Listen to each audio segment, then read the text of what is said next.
Chapter 4. Planet Relan. The two companions stood together on a balcony of the Relan Head Department building. They were transfixed to the sky. Oh my goodness, you're right. It's a leak. What are you going to do? I've been aware of the problem for a while now. I have two options. As of yet, I do not like the solution to either of those options.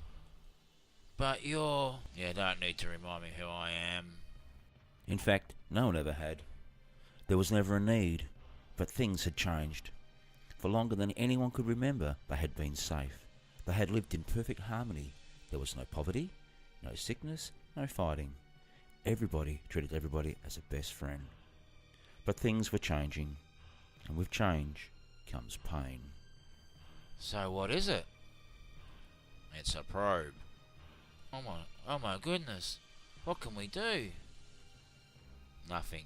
We let them come. But that goes against everything you... Stop reminding me. He interrupted with feelings that since the arrival of the probe 5 weeks ago had been dormant for what was most everyone else ever. It had been so long. There had been previous probes, but they had all failed. This was the first to break through the planet's defensive shields. He cocked his head as he heard them again. He turned to the sky and looked at them. Even from his balcony he could cast his vision and see them in their creature, like he was there with them. He could feel them, their excitement, their lust for the goal they sought. Like him, they had a primeval urge to be left alone. He understood that one. He listened in as the conversation between the orbiter controlling the probe and its mission control continued. Mission control to orbiter Malgin. Mission control to orbiter Malgin. Malgin receiving control. We detect that your probe will be through momentarily. Roger that, Control. This is as far as we've ever managed. We're all very excited. Please report immediately any abnormal fluctuations are recorded across the board. Rest assured, we're watching every smallest detail. Copy that, Malgin. The commander of the orbiter was indeed excited. It was not like his kind to be here doing what he was doing. Control, the probe is through. The people on the ground in the locality of the intrusion saw almost everything. It looked as if the sky were cracking, a giant tear through the perfect blue, through which could be seen the blackness of space and all its stars. In the widest part of the tear, a fireball raced towards the spectators. It started the size of the smallest, faintest star in the night sky, but quickly grew to the size of an apple. People on the ground were frozen to the spot, like lesser creatures stunned in bright lights of approaching vehicles. They didn't know the word for fear, but they certainly were feeling it. There was a very unique group of 7 individuals who not only knew fear, but knew what to do about it. In their minds, anyway. The man in charge certainly had never known fear, and had long ago erased all hurtful emotions. He had fostered love. But as the probe raced towards the planet, things were changing. The 7 who knew fear had known about the probe for as long as the man in charge. However, they were prepared to do something about it. So in secret, they planned. They collected the items they needed, and they set to work. They had no interruptions. No one suspected anything. It wasn't in their nature. They alone were ready for the invasion. High above the planet, the occupants inside the orbiter, they didn't have a visual on the probe. They couldn't see the tear in the planet's defensive shield that the inhabitants could. Mission control was 2 light years away, and it was even more in the dark. Relan was just a point of light from control, and all they could do was watch blips on the displays and listen with bated breaths to the orbiter's conversation. Sir, the probe has found the power generators. Excellent, stated the orbiter's commander as a slight audible alarm started sounding. Sir, it's an atomic match. The operator looked at his commander in disbelief. It's the element we require. But the commander hadn't heard him. There was something else. What's that? Oh, there's something else, look. The commander exclaimed, pointing at the displays hanging in front of the orbiter's crew. I can't quite make it out. Wait a minute. What? The data's gone. Sir, the vortex is collapsing. Suddenly the nose of the orbiter plunged towards the planet. Up, power, quick! Sir, I am, sir. It's no good, sir. The vortex is gone as well. Sir, we're losing power. Pull away! Pull away! On the planet's surface, the people saw the probe race at the ground, looking like a meteor. The last of its protective outer skin continued to burn off as it sped through the defensive shield and then the thick atmosphere.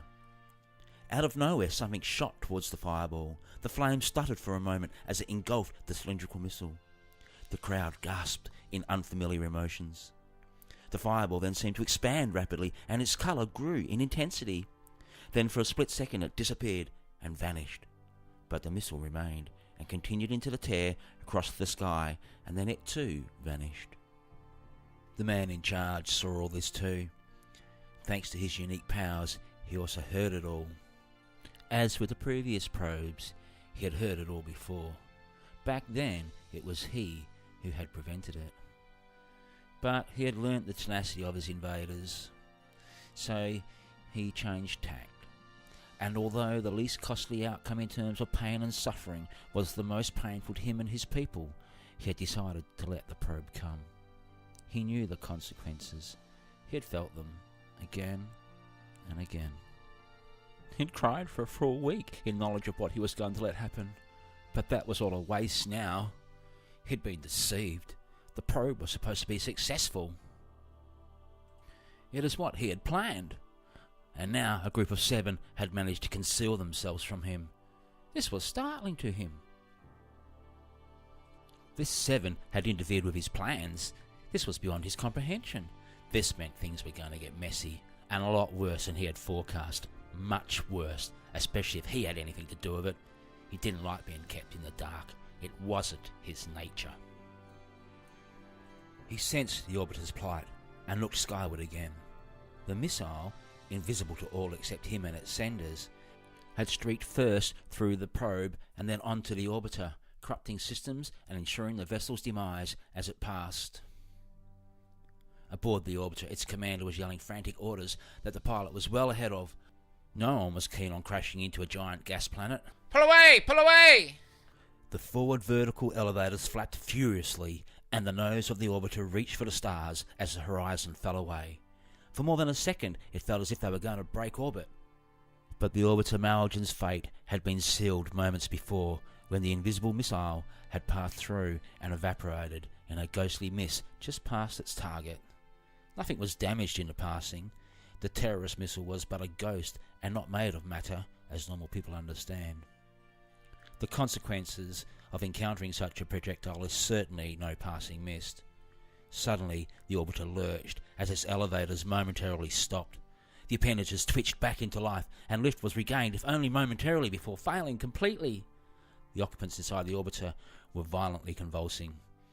If the vortex, holding the tear in the planet's defensive shield, somehow could have held to the last, the observers on the firm surface would have seen past the outer gas shell into outer space.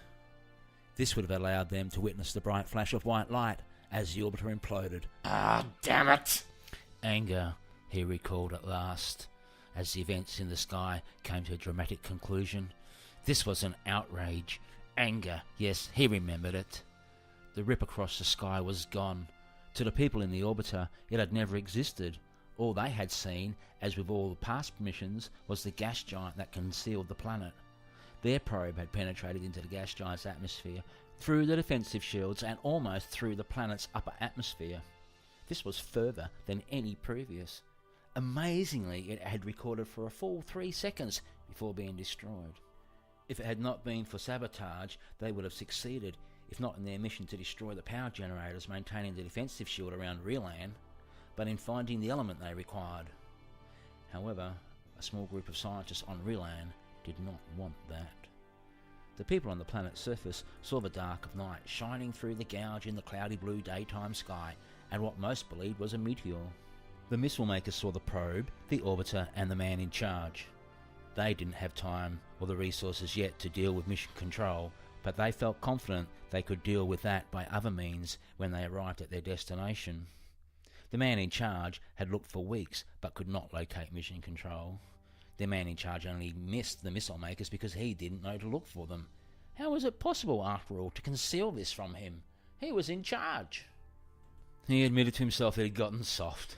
Yes, hard to believe, but it was his only excuse for letting what had just happened happen.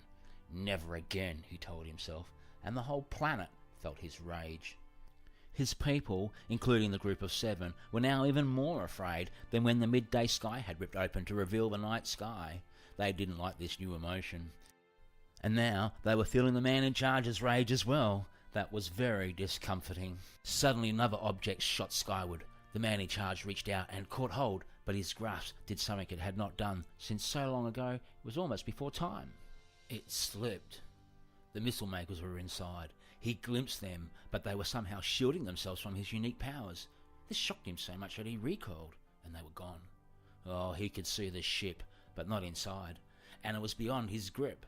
But that would change, and with change comes pain.